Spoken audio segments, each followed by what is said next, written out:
ஆனா பிரதீப் ஆண்டனி வெளியானதுல இருந்து எதுவும் இல்லை ப்ரோ. இப்போ ஓரளவுக்கு அர்ச்சனா நல்லா விளையாடுறாங்க. பட் பிரதீப் ஆண்டனி கேம் நான் பார்த்துட்டு இருக்கேன்.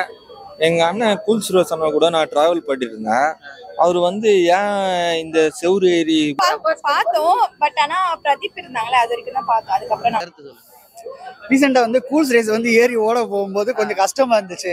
இப்போ ரீச் இருக்கு, நல்லா கேம் பிளே பண்றாரு, எல்லாமே படத்துல ரிவ்யூ பண்ணி நல்லா ஃபேமஸ் ஆயிட்டாரு. எதுக்கு இந்த மாதிரி பண்றாரு எனக்கு ஒன்னும் புரியல. ரீச் இருக்கும் போது மனுஷன் ஏன் இந்த மாதிரி பண்றீங்க ஒன்னும் புரியல. பிக் பாஸ் பாப்போம். எப்படி இருக்கு? இப்போ ரீசெண்டா பாத்தீங்கன்னா ஃபுல்லாவே ஃபேக்ன்ற மாதிரி நிறைய நியூஸ் இல்ல. இப்போ எனக்கு பிடிக்கிறது இல்ல ப்ரோ. பிரதீப் ஆண்டனி வெளியே வந்து நிறைய பேர் என்ன சொல்றாங்கன்னா கேட்ட வரைக்குமே பாக்கல, பிரதீப் இருந்த வரைக்கும் பாக்குறோம், அதுக்கப்புறம் பார்க்கவே தோண மாட்டேங்குது. ஆமா ப்ரோ. பிரதீப் இப்போ ஓரளவுக்கு பாக்குறேன். ஆனா அவ்வளவு நல்லா இல்ல ப்ரோ. இதே மாதிரி செட் பண்ணி போற மாதிரி இருக்கு. ஆனா பிரதீப் ஆண்டனி வெளியானதுல இருந்து எதுவும் இல்ல ப்ரோ.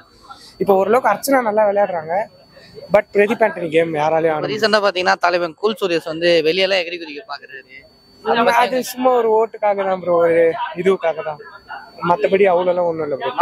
மாயா பாத்தீங்கன்னா ஃபர்ஸ்ட் ரொம்ப அப்படியே கேப்டன்சி கொடுத்த உடனே அப்படியே ரொம்ப பண்ணிட்டு இருந்தாங்க. இப்ப எதுவுமே ஆள் அடைச்சல அது மாதிரி இருக்காங்களே, அதை பத்தி அவங்களுக்கு தெரிஞ்சது ப்ரோ. அவங்களுக்கு ஃபைனல்ஸ் வரைக்கும் எப்படின்னா அடுத்த பிளான் போடுறாங்கன்னு நினைக்கிறேன். மேபி அதனால அது என்ன பொறுத்த வரைக்கும் என்ன தோணுதுன்னா கேப்டன்சி வந்தோடனே எல்லாருமே ஓவரா பண்ற மாதிரி அதுக்கப்புறம் எல்லாம் அடங்கிற மாதிரி தோணுது. அது உங்க கருத்து எப்படி இருக்கு? எது வேணா சொல்லலாம் ப்ரோ. ஒருத்தர் பிரதீப் உள்ள இருந்திருந்தாருன்னா இது வேற மாதிரி இருந்திருக்கும்னு எனக்கு ஃபீலிங். அவரு யாரா இருந்தாலும் அவங்களோட வேலை போக விடாத இவரு ஒரு யோசிச்சு இவரு ஒரு கேம் ஆடி இருப்பாரு. அதுதான் என்னோட தெரிஞ்சு இந்த பிக் பாஸ் ஃபிளாப் தான். அதுக்கு முக்கியமான காரணம் பிரதீப் ஆண்டனியோட ரெட் கார்டு. கருத்து சொல்லு. ரீசெண்டா கூல்ஸ் ரேஸ் ஏறி ஓட போகும்போது கொஞ்சம் கஷ்டமா இருந்துச்சு. ஏன் இப்படி பண்றாரு அவருக்கு சரியான பிளாட்ஃபார்ம். மற்ற யாருமே அவ்வளவு பெருசெல்லாம் சொல்ல முடியாது. மற்ற எல்லாம் ஓரளவு பண்றாங்க. நிக்ஷன்னு அந்த இப்போ வேற யார சொல்றது, அவங்க பெருசா நம்ம ரவீனா பண்றாங்க, ரவீனாவெல்லாம் பண்றாங்க. பட் ஆனா அங்க நல்ல கண்டஸ்டன்ட்னா கூல்ஸ் ரேஸ், விசித்ரா மேம், அடுத்து ரவீனா, அடுத்து வேற மாயா இதெல்லாம் பண்றாங்க. ஒரு கலாட்டா தான், ஒரு சின்ன காமெடி கலாட்டா மாதிரி பண்ணிட்டு இருக்காங்க. பட் கூல்ஸ் ரேஸ் அதை போக கூடாது அந்த மாதிரி தான். அப்படி ஏறி குதிக்கும் போது அவரு நினைச்சிருந்தா இது ஜிபி முத்து மாதிரி போய் அவரே சொல்லியிருக்கலாம் நான் வீட்டுக்கு போறேன் அப்படின்ற மாதிரி சொல்லியிருக்கலாம். இது வெளியே போறேன். ஏன்னா சென்றாயன்னு ஒருத்தர் இதுக்கு முன்னாடி அது மாதிரிதான் பண்ணாரு. அதெல்லாம் அவர் பார்த்துட்டு தான் வர்றாரு. ஆனா அவர் எதையே பண்றாரு, அது கஷ்டமா இருந்துச்சு. ஆனா ஏற்கனவே இடையில ஒரு மிட் வீக்ல அவர் சொல்லுவாரு என்னை வீட்டுக்கு அனுப்பிடுங்க பிக் பாஸ் சொல்லுவாரு. இதெல்லாம் தாண்டி தான் அதான் நானா கேக்குறேன்னா, ஏன்னா ஜிபி முத்தும் அப்படிதான் சொல்லிட்டு இருந்தேன். ஆமா நான் வீட்டுக்கு போறேன் அப்படின்னு சொல்லிட்டு சொன்னாரு. அதுக்கேற்ற மாதிரி அவங்களும் அனுப்பிச்சிட்டாங்க.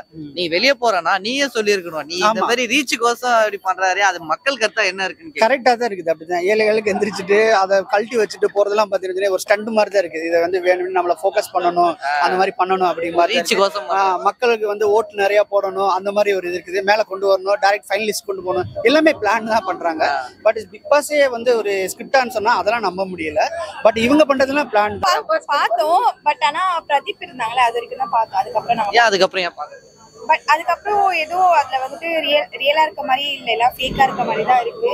சோ இது கேம் கேமா ப்ளே பண்றாங்க. இப்போ ரீசெண்டா பாத்தீங்கன்னா கூல் சுரேஷ் செவுரி எகிரி குதிரை ப்ரோமோ எல்லாம் பாத்துருப்பீங்கன்னு நினைக்கிறேன். அத பத்தி உங்க கருத்து என்ன? அது சும்மா ஆக்ட் பண்ணுவாரு. அதுதான் சும்மா எதனா ப்ரோமோக்காக அப்படி இதுக்கு முன்னாடி சென்றாயன் ஒருத்தர் இருந்தாரு. அவரு எப்படிதான் எகிரிச்சாரு. அப்போ அவருக்கு வெளியே நிறைய ரீச் இருந்தது. இப்ப அந்த ரீச் பண்ணிருக்கலாம். ஏன்னா இவரு கூல் சுரேஷ் இங்க வெளியே ரொம்ப இதுவா இருந்தாரு. பட் ஆனா உள்ள போயிட்டு ஒண்ணுமே பண்ண மாட்டாரு. சோ அதனால அது கூட வாய்ப்பு இருக்கு, பண்ணிருக்கலாம். ஏன்னா அவரு இங்க இருக்கும்போது என்ன சொல்லியிருந்தாருன்னா கூல் சுரேஷ் நான் பிக் பாஸ் சொல்லியே போக மாட்டேன், பிக் பாஸ் எனக்கு பிடிக்காது அப்படின்ற மாதிரி சொல்லியிருந்தாரு. இப்ப போயிருக்காரு. போயிட்டு அவர் வெளியே எகிரி குதிக்கிறாரு. அதனாலதான் கேக்குறேன். அதுதான் அவரு சும்மா ப்ரோமோக்காக கூட அப்படி பண்ணிருக்கலாம். போவே மாட்டேன்றவங்க ஏன் போயிருக்கணும்? அப்போ போக மாட்டேன்னாரு. உள்ள இருக்கிறது எல்லாமே கான்செப்ட். கண்டிப்பா அப்படிதான் இருக்கும். கான்செப்ட் தான். Okay, thank you. பார்த்துட்டு இருக்கேன். எங்க அண்ணன் கூல் சுரேஷ் அண்ணா கூட நான் டிராவல் பண்ணிட்டு இருந்தேன்.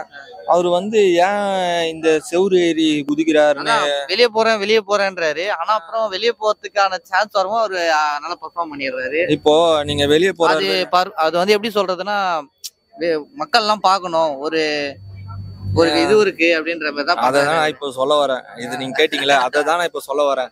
அவரு ஃபேமஸ் ஆகணும்னு சொல்லிட்டு இப்போ படத்தெல்லாம் ரிவ்யூ பண்ணி நல்லா ஃபேமஸ் ஆகி ஃப்ரேம் ஆகி இது உள்ள போனாரு. ஆனா அவர் நிறைய பேட்டிகள்ல வந்து என்ன சொல்லியிருந்தாருன்னா, நான் பிக் பாஸ் உள்ளே போக மாட்டேன் அப்படின்னு ஒரு பேட்டிகள்லாம் சொல்லியிருந்தாரு. அது வந்து அவர் ஆதகமா சொல்லிட்டாரு. அந்த வாய்ப்பு கிடைக்கிறது வந்து ஒரு ரொம்ப பெரிய விஷயம். அவருக்கு வந்து இப்ப பாத்தீங்கன்னா சினிமா வாய்ப்புகள்லாம் வந்து நிறைய படத்தை எதுவுமே கொடுக்கல. நல்லா இந்த சிம்பு சாரை வச்சு பண்றாரு அப்படின்னு சொல்லிட்டு கொடுக்கல, வாய்ப்புகள்லாம் கொடுக்கல. இப்போ பிக் பாஸ்ல கொடுத்துருக்காங்கன்னா அதை வந்து இவர் யூஸ் பண்ணிக்கலாம். அதை வந்து தேவையில்லாம தப்பான ப்ரொஜெக்டிவ்ல நம்ம எகிரி குதிக்கிறது. சென்ட்ராயின் சார் பாத்திருப்பீங்களா, அவரும் இதே மாதிரி. அததான் ப்ரோ, இப்போ ஒருத்தர் பண்றதை பார்த்து அவர் பண்றாரு. ஒண்ணு அவர் வெளியே போகணும்னு நினைச்சிருந்தா நம்ம அவர் என்ன இஷ்யூவோ அதை சொல்லியிருந்தா அவங்களே அமைச்சிருக்க போறாங்க. இதெல்லாம் மக்கள் பார்க்கணும்னு தான் அவர் பண்றாருன்னு மக்கள் கருத்தா இருக்கு அப்படின்னு நீங்க சொல்றீங்களா? அது உண்மையா இருக்கும் தான் நான் சொல்ல வரேன். சொல்றேன், ஏன்னா சென்ட்ராயின் பண்ணும்போது நிறைய ரீச் இருந்தது. ஆமா, ரீச் இருந்தது. கரெக்ட். புரியுதுங்களா? அவருக்கு ரீச் இருக்கு. இல்ல அது மாதிரி ஜிபி முத்துக்கு வந்து வெளியே போகணும் ரொம்ப ஒரு ஆதகம் இருந்தனால அவரு இந்த மாதிரி சொல்லிட்டாரு. கமல் சார் கிட்ட சொல்ல, சார் இந்த மாதிரி பையனுக்கு உடம்பு சரியில்லை, நான் வெளியே போறேன்னு சொல்லிட்டு அந்த மாதிரி சொல்லிட்டு போனாங்க. அதே மாதிரி எனக்கு சார் எனக்கு உள்ள இருக்கிறது ரொம்ப கஷ்டமா இருக்கு அது அப்படின்னு சொல்லிட்டு அவங்ககிட்ட சொல்லியிருந்தாங்கன்னா வெளியே அனுப்பிச்சிருவாங்க. அதை விட்டுட்டு செவரு எழுதி குதிக்கிறது, தப்பாலாம் பண்றதெல்லாம் வந்து பண்ணக்கூடாது. Okay, thank you.